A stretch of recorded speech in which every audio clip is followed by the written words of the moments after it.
Değerli konuklar, Türkmen tarihine hoş geldiniz. Bu hafta Kayseri'nin güzel ilçesi Felahiye'yi gündemimize aldık. Programımıza başlamadan önce her hafta olduğu gibi bu haftada tüm Türkmen tarihi izleyicilerine ve TV1 yayın ekibine saygı ve sevgilerimizi sunarak başlıyoruz. Bu hafta programımızda çok değerli iki konuğumuz var. Eyüp Özbay Hocam ve Kadir Acı Hocam.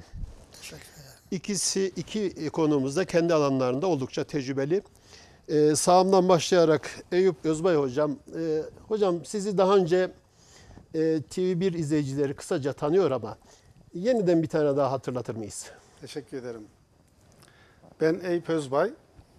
1 Nisan 1953 Boğazlayan Kuruyük köyünde doğdum.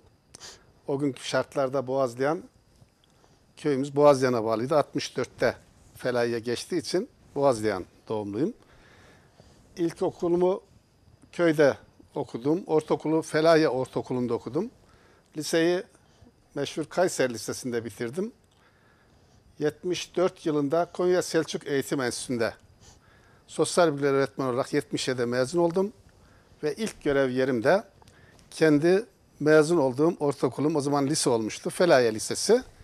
1 yıl civarında öğretmenlik, 2 yılda orada lise müdürlüğü yaptım.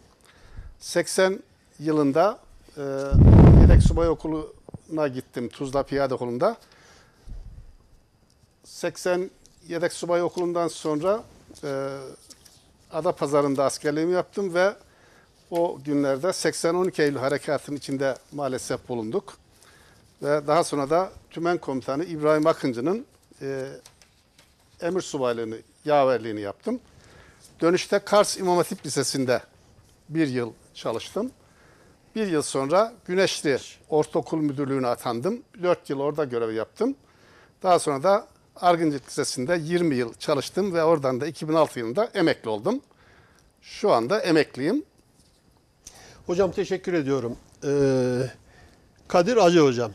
Evet. Şair, araştırmacı, yazar. Hocam kısaca sizi tabii daha önceki programdan sayın seyircilerimiz, TV1 izleyicilerimiz tanıyor. Tanıyorlar, evet. Oktay Hocam'ın bir programından. Ama kısaca yeniden bir tane daha hatırlatır Aynen. mıyız kendimizi? Kısaca kendimi şöyle tanıtayım. 1950 yılı Felahiye ilçesi doğumluyum. Evet. Efendim, Kayseri Lisesi'nin Nur'a koşan gençlerinden birisiyim. Efendim, Felahiyemiz adlı kitaplarımı ve Felahiyeli Şair Yazarlar Gül Destesi adlı antolojiyi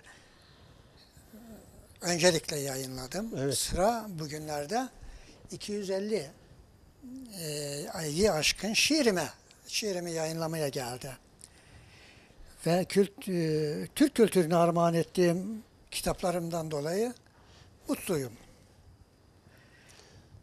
Saygılar sunarım izleyicilerime. Hocam biz de size saygılar sunuyoruz izleyicilerimizle birlikte. İsterseniz Felahiye tarihine bir yerden başlayalım.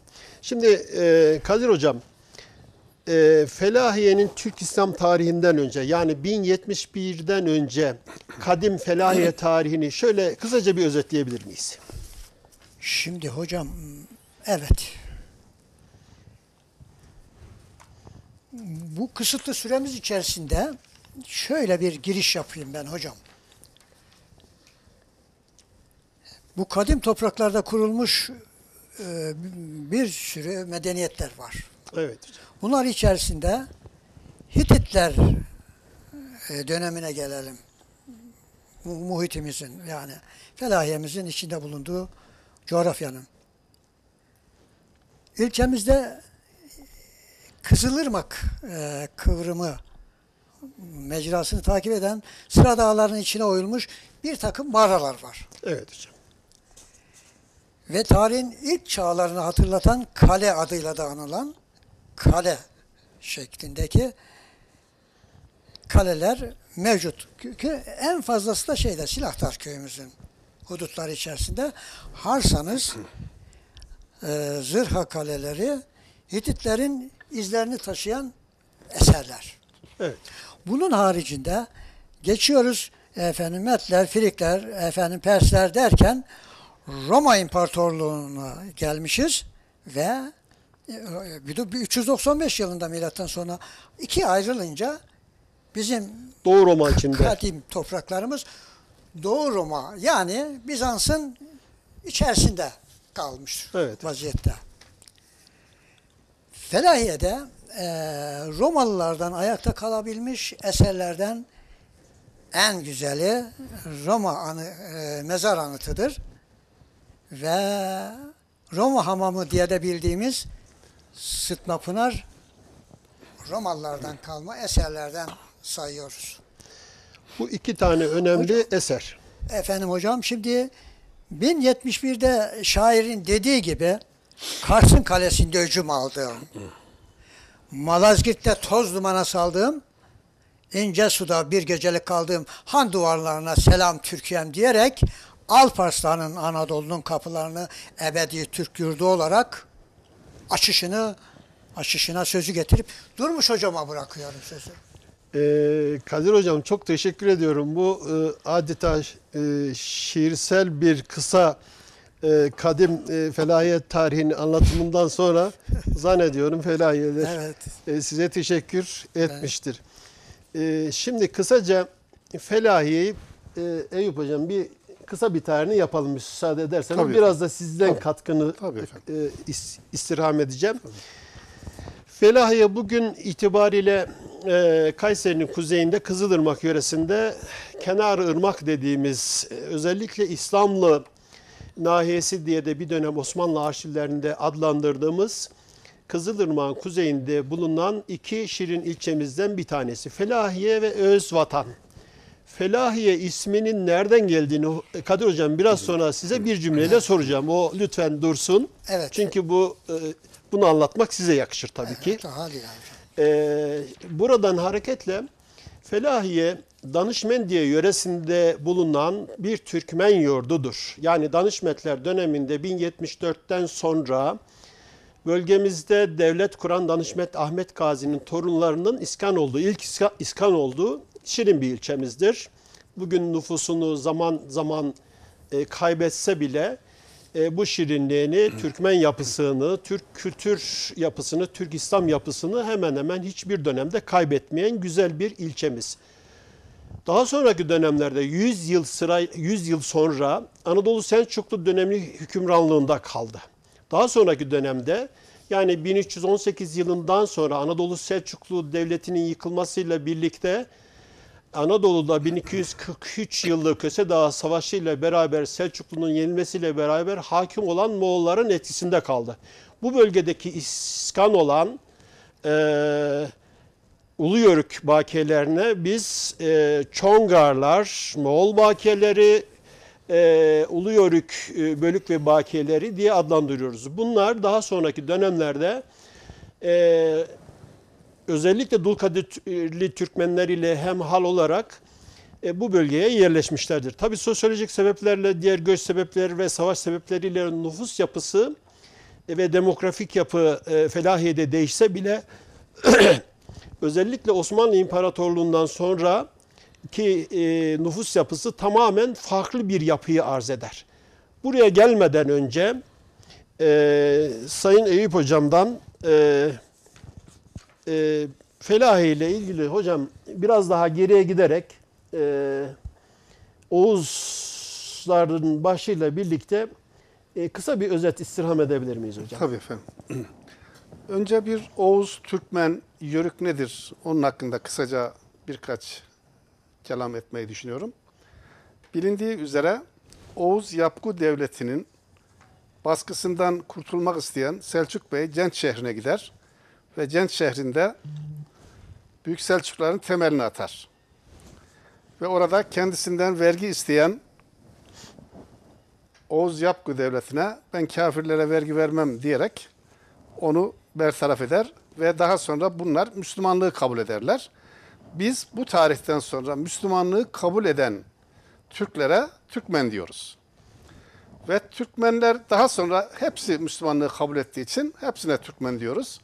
Ama Türkmen tanımı zaman zaman Türkmen men edilmiş uzaklaştırılmış gibi kullanılsa da Ben söyleyeyim. men etme değil, pekiştirmedir. Öztürk anlamındadır Türkmen. Tabii burada Türkmenler bir müddet sonra Azerbaycan'a, İran'a, Horasan'a, Maveraünnehir bölgesine geçerler ve Çağrı ve Tuğrul Bey zamanında Anadolu'ya boş olduğu düşüncesiyle yeni yurtlar aramak amacıyla Anadolu'ya seferler düzenlenir. Ve Çağrı Bey'in yapmış olduğu bu seferler sırasında 1048 tarihinde buradaki savaşta Gürcü kralı Liparit esir edilerek yayılmaya başlar ve daha sonra Alparslan 1064 yılında Kars Ani Kalesi'ni alır ve ilk camiyi oraya yaptırır.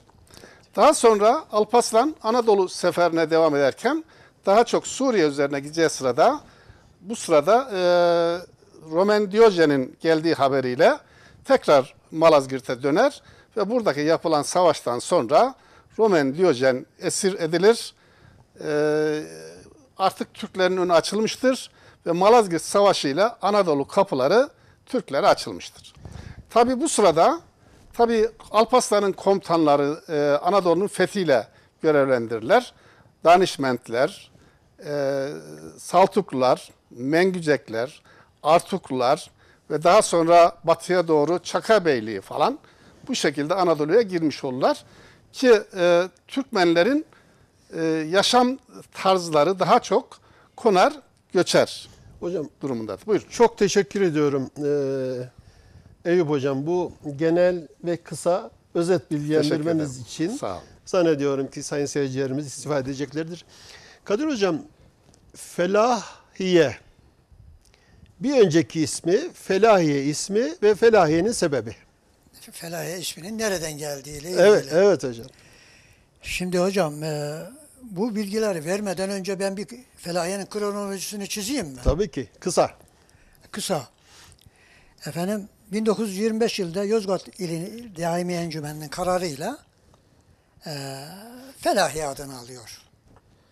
Onu anlatacağım. 1925 dedik. 1926 yılında Muncusun Güneşli'ye bağlanıyor. Evet. 1930 yılında Bucak oluyor. Evet hocam. Efendim. 1957 yılına gelindiğinde 7033 sayılı kanunla da ilçe statüsüne dönüşüyor. Şimdi hocam Felahiye isminin nereden geldiği konusuyla ilgili kurtuluş manasına gelen bir tez var, say var. Bu tez yani o bize rahatsızlık veren, oradaki yerli halka rahatsızlık veren, halktan kurtulmuş imajını veren kurtuluş manasında kullanılıyor. Aslında yanlış bir olay. Yani bir Türk milleti olarak biz düşmandan kurtulduk diye sevinmeyiz yani. Biz görevimizi yaparız yani. Bu durumda kurtuluş manasına gelen biraz yavan gibi geliyor bana. Felahiye ismi konusunda görüşlerine başvurduğumuz bir arkadaşımız var. Kendisi araştırmacı yazar. Seyit Ali Ergeç beyefendinin bunun son yıllardaki görüşleri dikkate değer. Seyit Ali Bey ne der bu konuda hocam? Yani Felahiye'yi nasıl anlatır? Evet. Yani Kutul Amara ile ilgili bir bağlantısı. Bağlantı kurarak anlatır. Evet, evet. Bağlantı kurarak anlatır. Kendisi bu Kutul Amare'nin hikayesi de hocam. Çok güzel. Kısa çok anlatayım ben. Evet. Şimdi bu Birinci Dünya Savaşı'nın Irak cephesinde Osmanlı Devleti ile Britanya İmparatorluğu yani İngiltere arasında gerçekleşen bir savaş. Evet. Bu kesin Osmanlı'nın zaferiyle sonuçlanıyor. Tarih 7 Aralık 1915 ve 29 Nisan 1916 tarihleri arasında neticeleniyor. Yani evet. Savaşın aralığı. Bu süre içerisinde İngilizler 45 bin, Türkler 31 bin askerle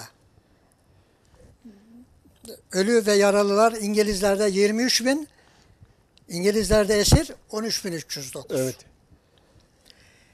Efendim Türklerde 10 bin ölümüz var, şehidimiz var ve Türk komutan ve liderlerimiz Gold Paşa var, Alman. Onun haricinde Halil Bey var, Nurettin Bey var, Ali İhsan Beyler bu savaşın kahramanları, Galipleri, kahraman şeyleri, komutanları. Şimdi Halil Kut Paşa'nın kuvvetini hocam Felahiye Muharebesi'nde askerlerin büyük bölümü 43. alay Yozgat, Bozok'tan, Evet. 44. alay Kayseri vilayetinden meydana geliyordu. Düzenli de bir eğitimleri yoktu. Evet. Beden gücüyle savaşıyorlardı bunlar. Bu nedenle kendilerine kasap alay deniliyordu. Kasap. Evet. Yani gözler görmüyor. Hiçbir eğitim almamışlar. Bu savaşa katılanların çocukları Halil, Nurettin, Ali İhsan, Salman gibi isimler verilirdi. Evet. Verilmiştir. Efendim mesela Kayserimizde bir Reşadiye, Talas'ta. Kurna var İstanbul'da. Bu okuduğum şeyler Felahiye Muharebesi'nin hatırasını en güçlü şeysi ilçemizin ismi olmasıdır. En güçlü isim ilçemizde yaşatılmaktadır. Efendim bu komutanlar sonra zamanla Yozgat mutasarrıf oluyorlar. Yozgat milletvekili oluyorlar. Daha sonra Kayseri milletvekili oluyor. Mesela İsmail Hakkı Bey. Evet. Kayseri milletvekili olarak son dönemlerde görüyoruz. Hocam, Kadir Hocam şöyle diyebilir miyiz? Yani bu çok önemli bir noktaya temas ettiniz. Ben teşekkür ediyorum hasreten size. Sevgili gençlerimizin de buraya dikkat buyurması lazım. Yani Kutul Amare Savaşı'nda 43. ve 44.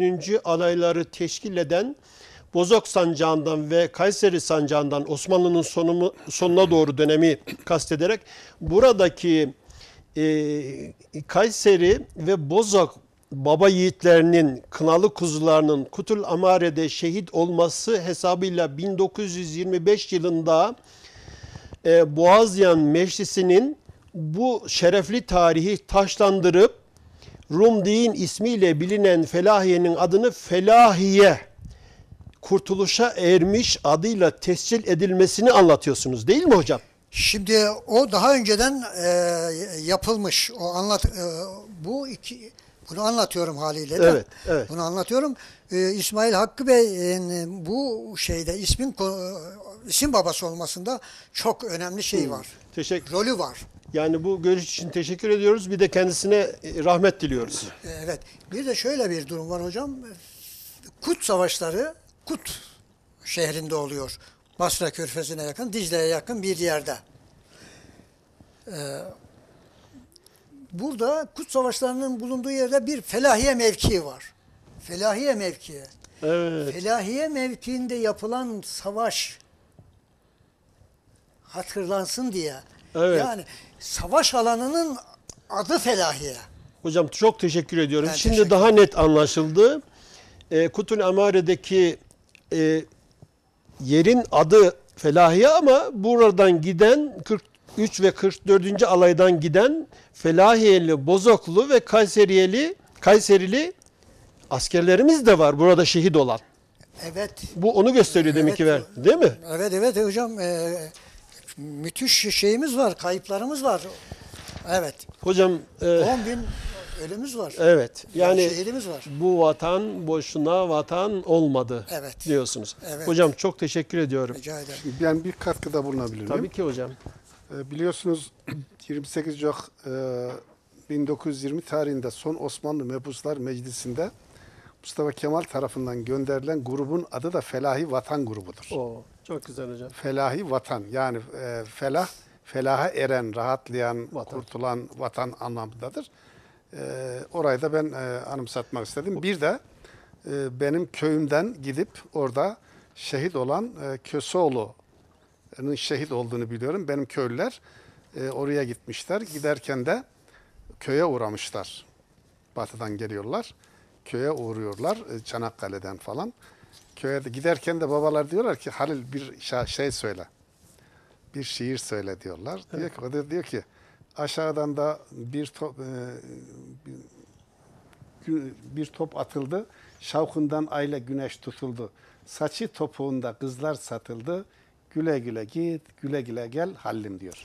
Hocam şuhadaya fışkıracak toprağa sıksam şuhada, Evet. Mehmet Akif'in şiirinde tam olarak bu anlattığınız yerini Evet, buluyor aynı değil mi? zamanda bunlar 3 kişi gidiyorlar ve bu İngilizlerin saldırısı sonucunda Köseoğlu orada şaramplen düşüyor ve bacak kısmı kayboluyor.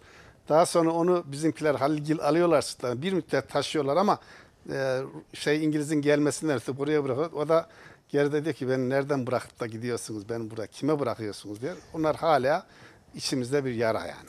Tüm şehitlerimize Allah'tan Allah rahmet rahmet dileyerek eylesin. Felahiye konusuna Osmanlı döneminden önceki kısa bir tarifle devam edelim hocam müsaade ederseniz.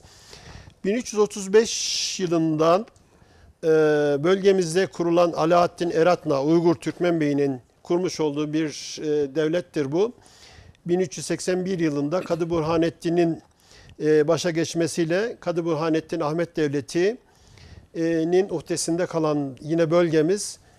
Ayrıca bu tarihte Alaaddin Eratna Devleti'nin zayıflamasıyla birlikte Felahiye bölgesinde kaleye çekilen ve kaleden o bildiğimiz kale bölgesinde kaleye çekilip kalede mücadelesini sürdüren bir Eratnalı Türkmen Bey var. Nedir adı? Cüneyt Bey. Cüneyt Bey uzun muhasaralara karşı burada kaleye çekilerek savunmada bulunmuş. Daha sonraki dönemde çok kuvvetli olan Kadı Burhanettin Ahmet Bey hakim olarak biliyorsunuz çocuk yaştaki bir tahta geçen Eratnalıların hükümdarı zayıf kalması hesabıyla, kadı olması hesabıyla kendi adıyla daha sonraki hemen kısa bir süre sonra kurmuş olduğu bir devlet var.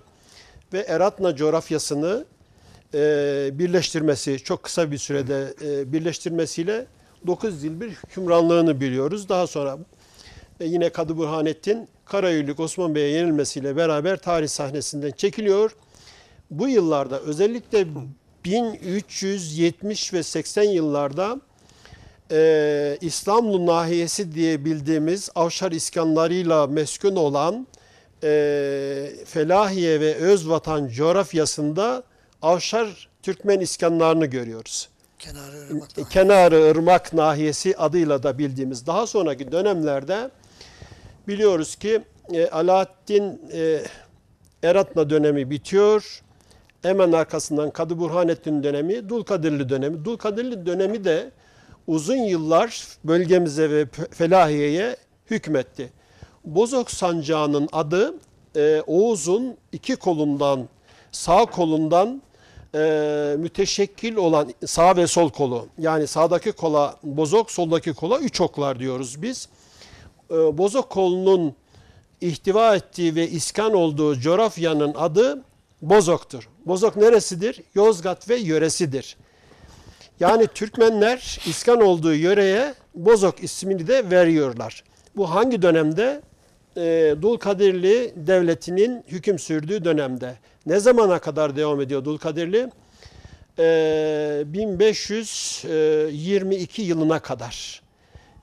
Ali Bey'in yönetiminde 6 yıl kaldıktan sonra Yavuz Sultan Selim bölgeyi tamamen alarak Osmanlı hakimiyetine geçmiş oluyorlar. Bu dönemde ki Türkmen iskanları tabii söz konusu. Bunlar kimler? Kısaca söyleyelim. Yani 15. ve 17. yüzyılda Bozok Türkmenleri adını verdiğimiz Felahiye coğrafyasına iskan olan Kızılkocalı, Süleymanlı, Salmanlı, Ağacalı, Çiçekli, Zakirli, Mesutlu, Ağacakoyunlu, Kavurgalı, Demircili, Alibeyli, Sekili, Tecirli, Şambayadı, Deli Alili, Karamanlı, Dinik bölük, Türkmen bölükler iskan oluyor. Bu 15. yüzyıl 1519 yılında kısa bir tahrir, 1529 yılında daha geniş bir tahrir, 1556 yılında genişletilmiş 315 sayılı tahrir, 1575 yılındaki Felahiye bölgesindeki tahrir defterlerinden anlıyoruz. Sonraki dönemlerde ilk iskanlar bunlar. Bu iskanlar Bozok Türkmen bölüklerinin iskanlarıdır. Sonraki dönemlerde iskanların şekli tabi biraz daha değişmiş oluyor. Hocam bunu devam ettireceğiz Felahiye tarihini ama özelde Eyüp hocam siz Kuruhöyüklü. Evet. Sünüz. Tarihçi yanınızda var. Eğitimcisiniz. Bölgenizde ilgili güzel bir çalışma yaptınız. Sağ ol. Felahiye ve Özvatan üzerinden de yani sizin köy üzerinden bu iki ilçemizin tarihine biraz değinebilir miyiz? Kültürüne pardon. Şöyle söyleyeyim. Ben geçmiş ve bugünüyle Kuruyuk Köyü diye bir kitap kaleme almıştım. Elinize Tabii sağlık hocam. katkıda bulunanlara teşekkür ediyorum. Şimdi bir ülkenin, bir milletin ayakta kalmasının en önemli sebepleri, en önemli koşulları onların örf ve adetlerini devam ettirmeleridir. Nedir örf ve adet? Gelenek, görenek, yemeğinden, giyiminden, kuşamından, Düğün dernek. düğününden, derneğinden her şeyine. Bugün buraya gelirken sağ olsun arkadaşlar da yardımcı oldular. Burada görmüş olduğumuz kilimler, nakış nakış işlemişler. Benim Ömer dayım öyle diyor. Dostu için hazırdır halkı ölüme. Zenginin, fakirin açık sofrası. Desen olur seccadeye kilime, kızlarımın ellerinin kınası. Evet. Desen olur seccadeye kilime, kızlarımın ellerinin kınası. Burada görüldüğü gibi. Burada görüldüğü gibi. Tabii bunlar kolay şey değiller yani. Bu uzun bir emeğin ürünüdür. İşte Türkmenliğin bir özelliği de koyundur. Hayvancılıktır. Bu hayvancılığın getirileri olarak işte koyunun yapağı. Biz ona ne diyoruz? Yünle yapağı diyoruz. O yünler zamanla hanımlarımız tarafından, ebelerimiz de tarafından eğriliyor. Onlar uzun bir işlemden geçtikten sonra kök boyalarla boyanıyor sevgili hocam. Evet. Ondan sonra tezgahlarda dokunuyor. Tabii tezgahlarda dokurken bu usta çırak işiyle yapılıyor. Ve Kuruyuk kilimi de dünyada şu anda geçen sene de literatürde yayınlandı. Güzel kilimlerim içerisindedir. Efendim yine daha çok adetler, gelenekler, görenekler Türkmenlik üzerinedir yani. Atıyorum hocamın da bu konuda çalışmalarının olduğunu biliyorum. Saya gezmesinden tutun, kurt figüründen tutun, Evet. çoban figüründen tutun. Her şey onunla ilgilidir. Zaten yeme içme kültürü de daha çok hayvan ürünleriyle ilgilidir. Hayvansal ürünler. Hayvansal ürünlerle ilgilidir. Örneğin et, işte biliyorsunuz dünyada eti kurutarak yiyen belki pastırmanın iyice şeyleri bizim Türklerdir. Orta Asya'dan gelen Türklerimizdir. Yani eti eskiden biz ne yapardık? Kuruturduk. Tuzlar kuruturuz ve kış geldiği zaman da onu çanakların içerisinde veya depme dediğimiz bakır tasların şeylerin içerisinde, kapların içerisinde yemeklerini yapardık.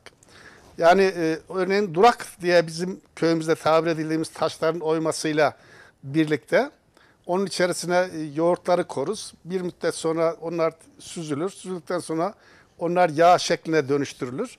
Arta kalanları da biz şey yaparız, tarhana yaparız.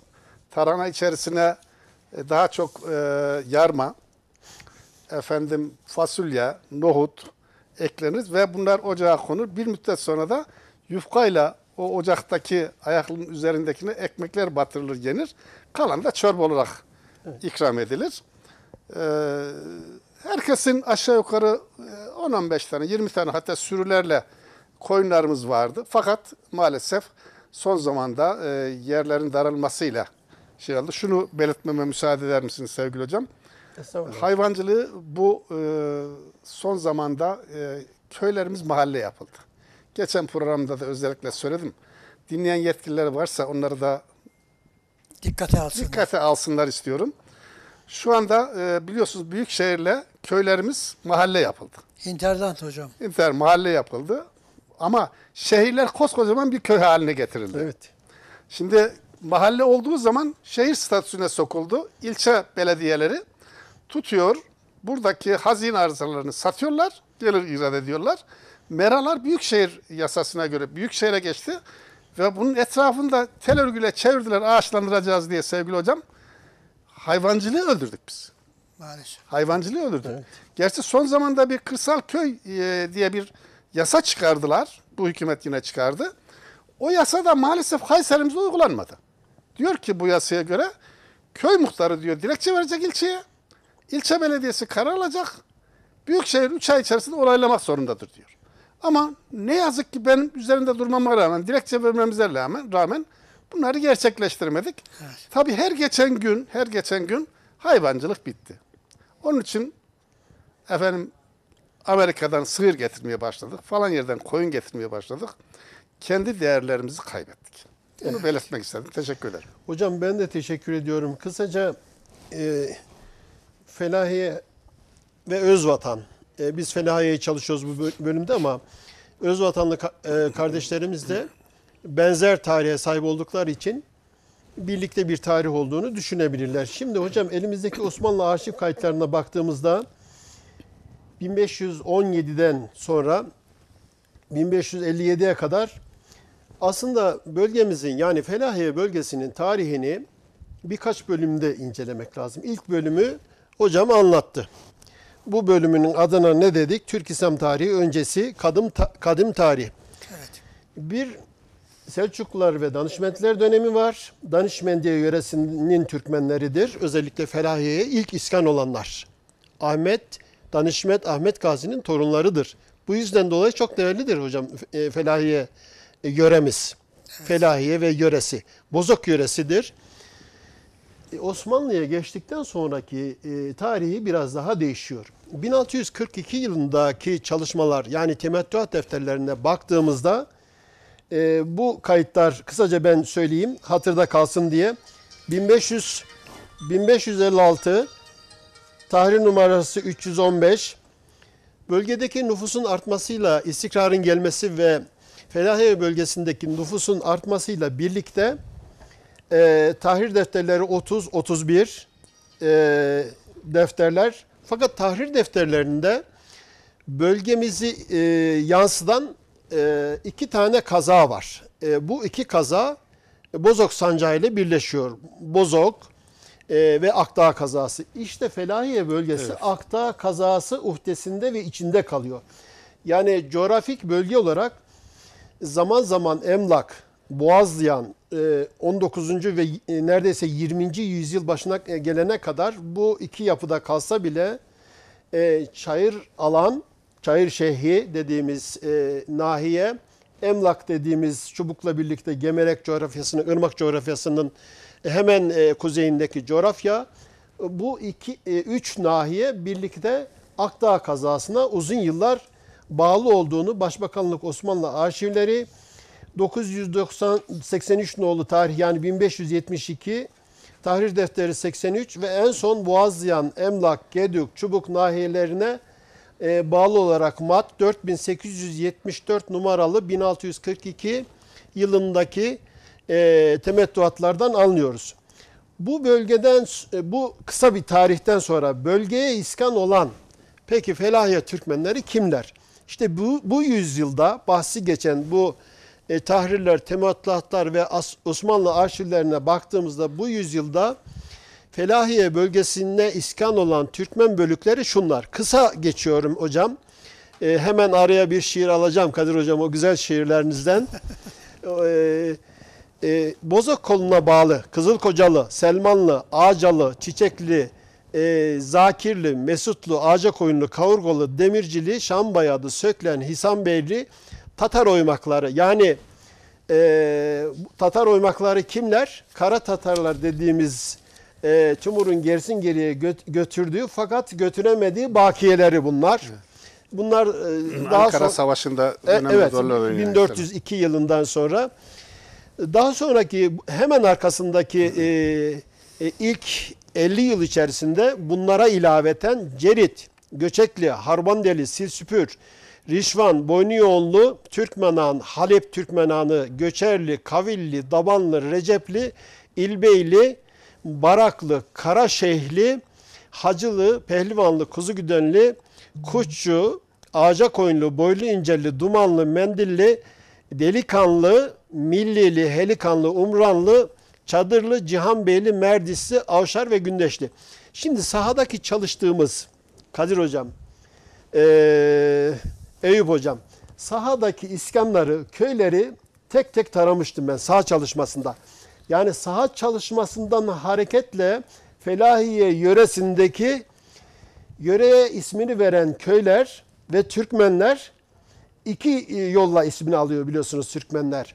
Ya kabilelerinin, obalarının ismini, beylerinin ismini ya da Türkmen cemaat ve boylarının, boy atlarına yani boy birliğine ve soy birliğine çok bağlı olan Felahiye Türkmenleri, torunları da unutmamış bugün ama biraz adı değiştirse bile bölgemizdeki isimler şunlar.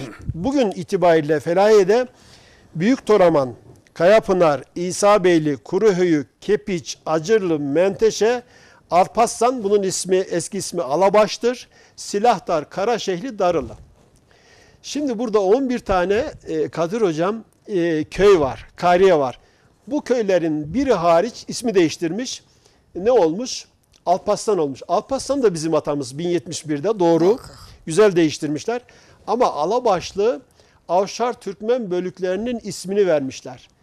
Büyük Toraman, Toraman, Kebiri Toraman, Toramanlı-i Kebir veya Büyük Toraman diye bildiğimiz bölgeye 400 yıl süreyle ismini veren bölgenin en büyük iskan alanlarından bir tanesi. Sadece Toraman'da, Küçük Toraman'da değil.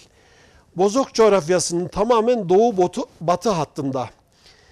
Şimdi konuyu uzatmamak için arşivlere girip tek tek bunların oradaki köyleri, kariyelerin ismini vereceğiz ama bu uzun sürer. Verimli kullanmak adına. İsa Bey, şimdi hocam Felahiye'de değerli Felahiyeliler, iki tane önemli unsur var. Türkmen iskan unsuru. Türkmen Bey'i ve bu beyle birlikte Felahiye'ye ismini veren, yöreye ismini veren büyük Türkmen bölükleri. Bunlardan bir tanesi Toraman. Toraman Bey kim? Toraman köyü diye biz biliyoruz ama Toraman Bey Salur boyuna bağlı Oğuz'un Üçok kolundan, Oğuz Türkmenlerden Üçok koluna bağlı Salur boyundan Toraman Bey'in torunlarısınız siz. Toraman Bey kim? Bozulus Türkmeni. Nereden geldi? Akkoyunlu Türkmen beyleridir. Federasyonun içerisindeki hanedanlığın içerisinde de olan Toraman Bey, Osmanlı İmparatorluğu'na geçtikten sonra bölge, Kanuni Sultan Süleyman döneminde 1556'daki tahrir defterinden biliyoruz ki Akkoyunlu coğrafyasından gelerek bölgemizde iskan oldu. Peki ikincisi kim? İsa Bey. İsa Bey kim? Mestem Bey'in evladıdır. Bunlar iki kardeştir. Çerkez Bey veya İsa Bey diye bilinen bölgeye adını veren iki tane Bozok Sancak Bey'idir. Değerli felahiyeler, ikisi de Bozok Sancak Beyliği yapmıştır. Değiştirerek hem İsa Bey hem de Çerkez Ahmet Bey zaman zaman diğer yurdu da İsa Bey'in bugünkü Çepni kariyesidir. Çepni köyü Gemer'e bağlı hemen ırmağın kenarında. İsa Bey de bugünkü bildiğimiz Felahiye'deki İsa Bey de Kızılırmak'ın hemen kuzey yakasında Felahiye coğrafyasında çok güzel bir mekan. İşte bu iki kardeş aşağı yukarı 140 yıl süreyle İsa bin Meslen'den gelerek babası ve evladıyla yani torunuyla birlikte bölgemizde sancak beyliği ve mutasarrıf olarak bulunmuşlar ve bölgeyi yönetmişlerdir. İşte İsa Bey çok kıymetli Türkmen Bey'i kimdir bu? Peki söylüyoruz ama çok önemli diyoruz ama Abdülkadir Hanedan üyesi Zeynettin Karaca Bey'in torunlarındandır. Kızılkocalı Türkmenleri diye de bilinir. bölgemizde yoğun olarak iskanlarını biliyoruz. Kocalı Türkmenli dediğimiz, Kızıl Kocalı dediğimiz, Çerkez diye bildiğimiz, Çerkezoğlu diye bildiğimiz bugün Felahiye'de bunların torunları var. Kuzu güdenler. Kuzu güdenler farklı. Hocam Farklı. oraya biraz ilave yapalım kuzu güdenlere. Çünkü bu 19. yüzyılda iskan oldu kuzu güdenler. Bu bahsettiğimiz 18. yüzyıldır. 1691 yılında Felahiye'den de Rakka sürgününe giden bir kısım Türkmenler var. Kim onlar? Acırlılar. Şimdi Acırlı demin bölgemizdeki köylerin ismini sayarken Acırlı'da Acır Bey'in torunlarıdır. Şimdi Felahiye %100 Türkmen diyeceğim ama niye öyle diyorsun diye bana kimse gücenmesin. Türk aynı. Hocam demin bir tarif yaptı. Tarifi Selçuk Bey'den, Oğuz Yapgu Devleti'nden alarak teşekkür ediyorum. Oğuz Yapgu Devleti'nde subaşı olan Selçuk Bey, devletini Yenikent ve Ceyhun'dan Ceyhun-Seyhun arasına Yenikent'e yani Mevara Nehir'in altına indirdikten sonra başkentini ayrılıp Yapgu Devleti'nden bir süre sonra ben vergi vermem diyor. Çünkü Müslüman gayrimüslime vergi vermez. İşte Türkmen adı bu tarihten sonra Türkmen geçen hafta içerisinde 3 gün önce Erciyes Üniversitesi Tarih Bölümünde bugün tarih bölümünde çalışan Afganistanlı bir akademisyenle tanışırken bana şu tarifi yapmıştı. Türk-i iman, biz öyle biliyoruz. Afganistan'ın büyük bir kısmı Türk biliyorsunuz. Yani Babürlü Türk'ü var, daha önce Orta Türkistan'da kalan, yani ata yurdumuzdur bizim bugün itibariyle Afganistan coğrafyası. O bölgeden Anadolu'ya geldiğimizi biliyoruz, Orta Türkistan'dan buraya. Hocamın söylediği şu, Türk-i iman dediler. Abbasiler bölgeye sürekli bir futuhat içerisindeydiler Türklerin üzerine. Aynı zamanda ticarette devam ediyordu. Bu arada Türkler kolay kolay Müslüman olmadığını, uzun soluklu ve uzun süreli olduğunu, yani Türklerin aklına yatmayan bir şeyi kabul etmediklerini, etmeyeceklerini genetik yapı olarak da söylemiştik daha önceki. Zaten öyleyiz. Evet. Türkler aklına yatmayan bir şeyi kabul etmez. Bu haslet çok değerli bir haslet bizim için. Bugün için de bu değerli tabii. İşte Müslüman olan Türklere o coğrafyada akademisyen hocamın söylediği, Afganistan hocamın, siz Türk-i iman oldunuz. Diğer Türklerle Müslüman olan Türkleri ayırt etmek için Türk-i iman oldunuz anlamında Türkmen ifadesini kullandılar. Orta Türkistan coğrafyasında bunun adı Terekeme oldu. Anadolu'ya geldiğimizde Türkmen oldu. Kızılırmak yayının daha batısı ve kuzeyindekilere et yörükanı Türkmenan, yörükan fiilinden hareketle yörük dedik. Bugün yörük de aynı, Türkmen de aynı, Türk de aynı. Yani biz aynıyız, Türk milletiyiz. Her şeyimizde, kültürümüzde, tarihimizde elbette atalarımızın torunlarıyız. Şimdi konuyu dağıtmamak için hocam ben affınıza sığınarak yine konuya gelelim ama Kadir hocamdan şimdi bizi buraya davet ettiniz. Hiç söz hakkı vermediniz. Özür dileyerek buyurun hocam. Evet hocam. Güzel bir şiir alalım sizden. Şimdi hocam Türkmenler ve bu memleketin havasını teneffüs edenler bu ülkeyi severler değil mi? Evet. Yani şiirin ismi de Sevmişim olsun. Buyurun hocam. Ata toprak Bayburt gibi. İlde toyağın sevmişim. Ozan Esat Bozkurt gibi telde ayağın sevmişim. Ağam paşam emmim dayım. Başakta yetkin buğdayım. Yaylaklarda dorut hayım. Elde kaşağın sevmişim. Düven sürdük oba oba.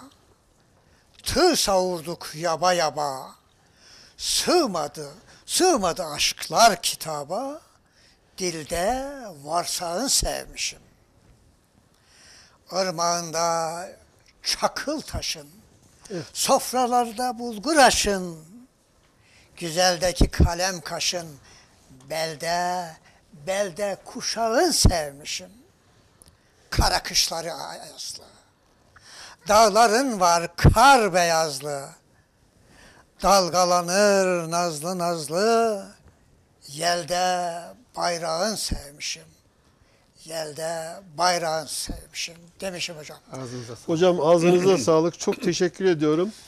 Çalışmalarınızı biliyorum. Antoloji şeklinde yazmış olduğunuz Felahiye bölgesi Evet.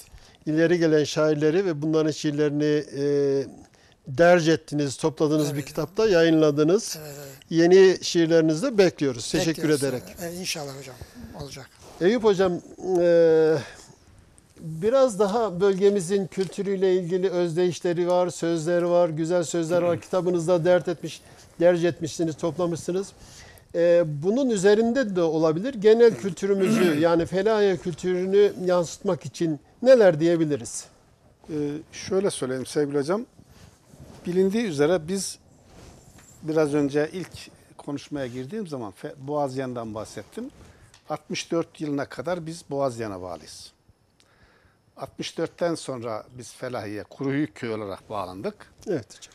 Kültür olarak Yozgat kültürü, Boğazlayan ve Kayseri kültürü aynı. Çevremizdeki bütün kültürler aynı. Yani yemeklerimiz aynı, konuşmalarımız aynı. Kültür olarak hep birbirimize benzemişiz. Yani Alabaş'la, Acırlı'yla, Kepiş'le, Darlı'yla, İsa Bey'le, Toraman'la, Boğazlayan'la farklı değiliz yani. Evet. Örneğin bizde bir arabaşı var. Arabaşı her ne kadar çeşitli taraflarda Konya falan derlerse de daha çok Yozgat'la ilgilidir. Yozgat'ın bir ürünüdür. Bunun yapılışını zaten herkes bilir. Bunun dışında örneğin Orta Asya'dan getirdiğimiz hasletlerimiz hala devam eder bizim. Hocam ara başına bir parantez. Buyurun. Bunu arabacı aşı, yani Arap'tan gelen aş değil de arabacı Türkmenlerinin, Veya ara aşı. evet, Ara aşı. teşekkür ederim. Örneğin ben Güneşli'de ortaokul müdürlüğü yaptığım sırada zaman zaman Güneşli'de çağırıyorlardı. Bir bakıyorum akşam yemek yiyorlar. Arada bir arabaşı yapıyorlar. Ondan sonra bir başka yemek daha yiyorlar. Ben ona anladım ki Araplarla ilgili bir olay değil bu. Yani ara aşı olarak bilinen Aynen. bir şey. Türkmen geleneği. Türkmen geleneği. Bizde örneğin yağmur duaları daha hala vardır. Örneğin bizim Türkmen, Büyük Kışla Türkmen, Müftüler Türkmen, Devecipınar Türkmen, bizim köy Türkmen. Arada bir tepemiz var. Tepenin adı Dede Evet. veya Ziyaret. Ziyaret tepesi. Ziyaret var, Dede var. Şimdi biz buraya çıktığımız zaman örneğin orada yağmur duasına çıkıyoruz. Yağmur duasında elleri tersine çeviririz, ceketi ters giyeriz veya bir köyümüzde şey vardı. Töngül kuyu, kör kuyu derdik. Kör kuyu zaman zaman yağmur yağmadığı zaman Durmuş hocam orayı temizler vatandaş gider. Niye temizler? Yağmur yağsın diye temizler. Halbuki kültürde şu vardır. Eğer diyor yağmur yağmadığı zaman diyor aklınızda olsun burada bir su var. O suyu kullanabilirsiniz diyor. Evet. O suyu temizliyoruz biz.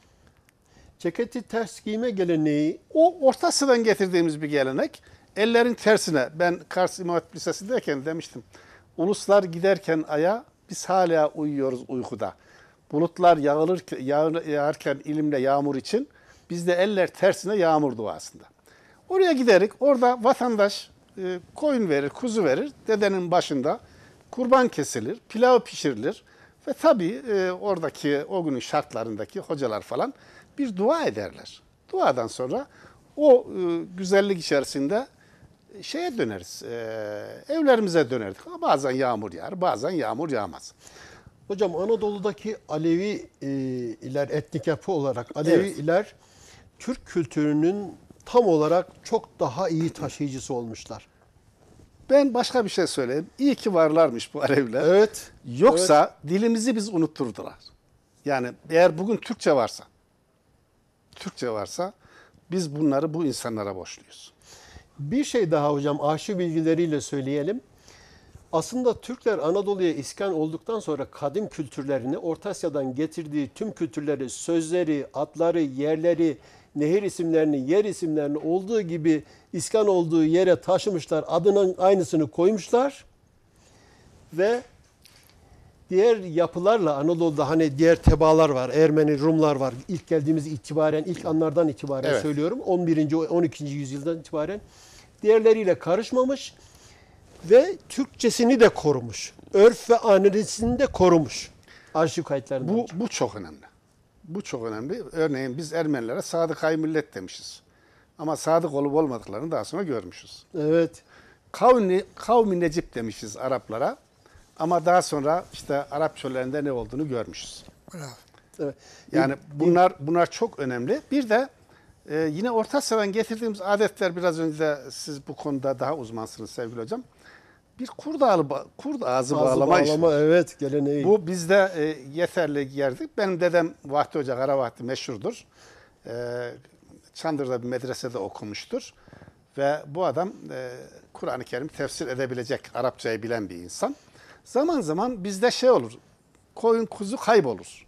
Eve gelmez. Gelmediği zaman da köylü gider, eline işte 2 yumurta alır, biraz peynir, biraz ne varsa o günün şartlarında bir hediye götürür. Ve eline bir de bıçak götürür. Bıçağı götürür, Hoca Efendi okur. Okuduktan sonra bıçağı kapatır. Der ki git, rahat et.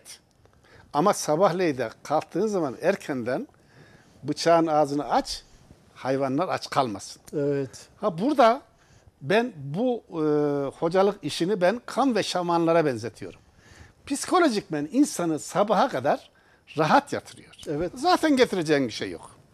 Daha da kalmış. Arama sorma durumunda yok. Ama insanı ne yapıyor? Rahatlatıyor. Kan ve şamanlarımız bizim tabii kolay olmuyor, kan ve şamanlar. Önemli mevkilerdeki insanlar. Ya, Tengri inancının bir Tezahürü. devamı. Ve benim de çok hoşuma gider yani. Evet. Şimdi bu şekilde bir de şunu söyleyeyim. Bizim düğünlerimizde gelin ve damat arabaya bindirilir. Mezarın etrafı dolandırılır. Neden? Ben zaman zaman vatandaş sorar. Neden mezara gittiniz? Oradaki sezgi şu. Diyor ki en mutlu gününde bile ölümü unutma. Evet. Yani bu kadar mutlusun ama burada da ölümü unutma. Ona göre hareket et. Teşekkür ederim. Eyüp Hocam, aslında bize bu yani Felahiye ve yöresi için ve özellikle bize için, yani iki kültür insanı araştırmacı Sağ ol. konuk ediyoruz. Programın yetmeyeceği belliydi ama ben müsaade ederseniz son yüzyılda Felahiye'yi konuşuyoruz ya hocam, Felahiye Türkmenleri. Buradaki temettü defterleri ve nüfus havi defterlerine göre burada bugün itibariyle kimler, Felahiye'de kimlerin torunu? Evet. Yani kabileler ve obalar. Felahiye'de bugün bir kısmı gitmiş olabilir. Obaların ismini hızlı bir şekilde geçeyim. Tabii, buyurun. Ondan sonra Buyurun, son değerlendirmenizi alacağım. Tabii, buyurun hocam. Şimdi 1856 yılında, 65 yılında Fırka-i İslahiye diye bir ordu kuruldu. Bölgemize değerli Felahiyeler, bu ordunun Felahiye bölgesine özellikle Avşar bölüklerini iskan ettirdiğini biliyoruz. Kızılırmak yayının Ankara'dan başlayarak özellikle Ankara valisi Vecihi Bey'in Kızılırmak'ın doğusuna ve kuzeyine, Bozok coğrafyasına Avşarları iskan ettirdiğini, hatta Avşarların vergi vermediğini, bunun için devlet atlarını bile sattırdığını Karacaoğlan'ın ağıtlarından ve sözlerinden, türkülerinden iyi biliyoruz. O bölgeye, yani Felahiye bölgesine Avşar bölüklerinin tamamı iskan oldu. Bunlara biz Halep Avşarları da diyoruz. Peki ondan sonra neler var? İsa Bey köyünde bugün itibariyle İsa bin Mesten'in, yani Mesten Bey'in evladıydı. Onu söyledik. Bozok Sancak Bey'dir. Çok değerli bir beydir. Bölgede pek çok yere ismini ve mührünü vurmuştur. Bu aile 140 yıl süreyle bölgeyi yönetmiş olduğunu söylemiştim. Bölgedeki Türkmen beyleri İsa Beyli, İsalı, İsaoğlu, Ahmetli, Çerkezli, bunlar İsa Bey'in kardeşi. Çerkezoğlu aşiretleri Dulkadir Hanedanı'ndan olduğunu söylemiştim. Arşın numaralarına girmeyeceğim. İsa Bey'deki Çaksiyanlı obalar.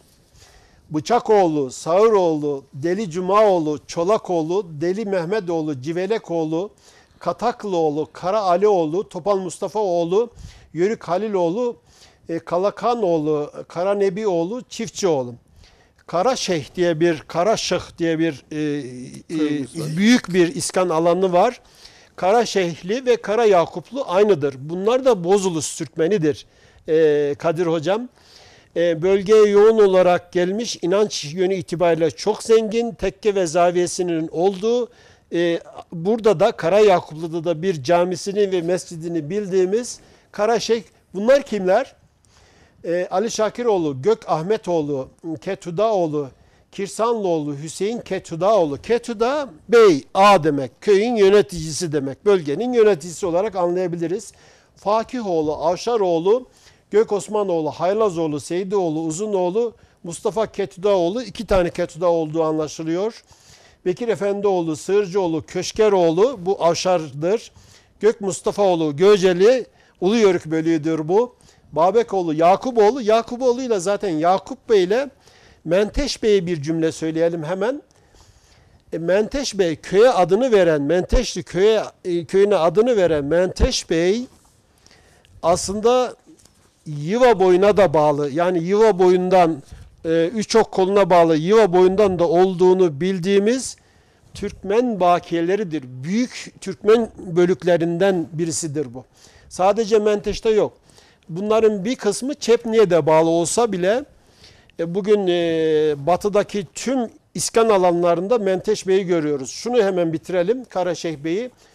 Avanoğlu, Cansuzoğlu, Kodazoğlu, Yörükoğlu, Hacıoğlu, Ağacıoğlu, Otuzoğlu. Menteş Bey'in kısaca şeyini vermiş olduk. Rum dine, yani Rum din diye bildiğimiz, teşekkür ediyorum Kadir Hocam, açıklamasını genişçe verdiğiniz bugünkü Felahiye ilçemizin ismi. Evet. Burada ne var Felahiye köyünde? Hızlı geçeyim. Müezzinoğlu, Hamzaoğlu, Sarıbekiroğlu, Kel Mahmudoğlu, Cumbuloğlu, Himmetoğlu, Ahrazoğlu, Torunoğlu, anlaşılıyor ki bir kısmı yine Avşar. Hacı Köseoğlu, bunlar Hacılı Türkmeni. Hacılı ilçesinde de iskan olan Türkmen gruplarıdır bunlar. Bozulus'a bağlıdır. İsmail Ketüdoğlu, Kör Ahmetoğlu, Köroğlu oğlu diye bildiğimiz Dulkadirli Türkmenlerinde de gördüğümüz büyük bir kütlenin torunlarıdır bunlar.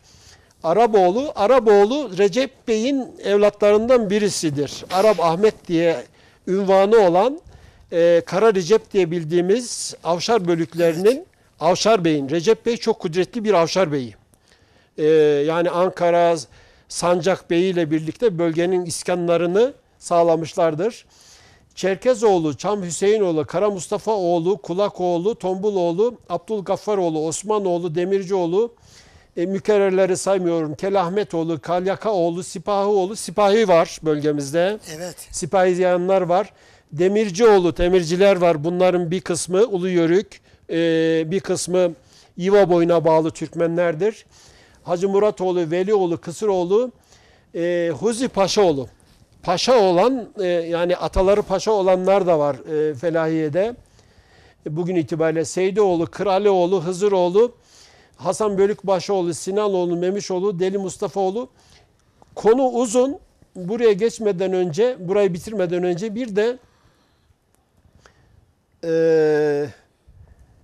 Kuru Höyük köyündeki hocam bu İskanlar, Türkmen gruplarını sizden alalım. Evet. Şimdi Kuruhöyük isminin nereden geldiğine de ben bir kısaca değineyim. Kitabımın kapağında var. Köyde bir höyük var. Höyük büyük ihtimalle tümülüstür. Altta bir tümülüs vardır. İşte o gün şartlarında mezarın korunması için üstüne getirilen topraklarla yapılan bir yer. Fakat burada son bir bina yapımı sırasında bir sütun başlığı bulduk. Tabii bu mermer olduğu için Romalılara götürdük. Aşağıda bir çeşmemizin böfrekleri var. Onu Hititlere götürdük. Şimdi o höyükten ismini benim köyüm alıyor. Tabii o köye ilk gelenler 14 hane varlar. Daha sonra 21 hane daha gelmiş köyümüze. O ilk gelenler aşağı yukarı 1266 yılında miladi yılda 1844'ler, 40'lar. yok 1266 1750 1850 yok. Programımız bitti mi? 50 Hocam yılında toparlayalım. oluyor. Orada camimiz var. Camiden orada yapıyoruz. Bu köyde işte dediğim gibi isimlerini saymaya zaman varsa. Hocam yetmedi. Ben onu sonra alırım. Peki. Son sözlerinizi toparlayın. Efendim güzel bir program oldu. Şimdiye kadar tahmin ediyorum bizim Felahi ile ilgili böyle bir çalışma olmamıştı. Benim bildiğim kadarıyla, Kadir abi biliyorum bilmiyorum. Böyle bir çalışma olmamıştı. Size bu konuda teşekkür ediyoruz bir Felahiyel olarak. Çok sağ olun. Hocam, dillerinize sağlık, emeklerinize sağlık. Seyircilerimize teşekkür ediyoruz ve Kay TV izleyicilerine TV1 izleyicilerine teşekkür ederim. Aynı zamanda bize yardımcı olan tüm gençlere de saygılar, sevgiler sunuyorum. Hocam geldiğiniz için biz size müteşekkiriz. Kadir Hocam son sözlerinizi. Hocam sevgili TV1 izleyicilerine, gurbetteki işçilerimize, oraya yerleşmiş canlarımıza selamlarımızı gönderiyoruz.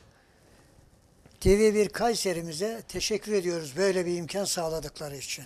Teşekkür ediyoruz. Hocam ben her ikinize de teşekkür ediyorum. İyi ki geldiniz. Program söylediğimiz gibi zamanımız yetmedi. Ben tüm Türkmenlere, Felahiye Türkmenleri üzerinden ve bu program üzerinden TV1 yayın ailesine de teşekkür ederek saygı ve sevgilerimi sunuyorum. Hoşça kalın.